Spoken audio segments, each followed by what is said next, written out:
Wow, family, the beautiful One Africa. What a beautiful day. It's Saturday, November 8th, and we are winding down. We just had an emotional tour of the Cape Coast Holocaust dungeons. A very thorough tour of the dungeons to reconnect our people to what happened to our ancestors and how we got to the diaspora. So it was very emotional. Now what we're doing is just getting everybody to just kind of wash their feet at the beach and just focus, and then we're going to connect everybody with a nice naming ceremony.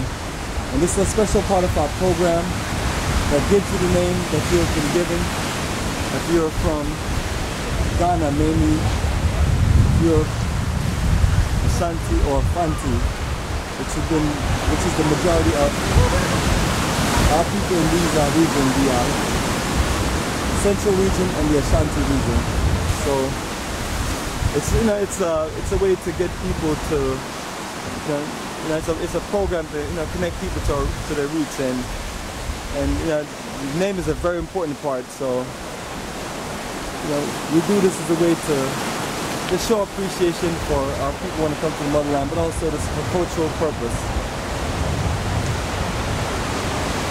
And it's always special. We do these beautiful certificates, and you just have to come on through, reconnect, so you can see what we're talking about. We make this as special as possible because our reconnection to our homeland, after being taken away for so many hundreds of years, is very important, and we should make it as special as possible. And that's what we do on this ultimate journey of a lifetime.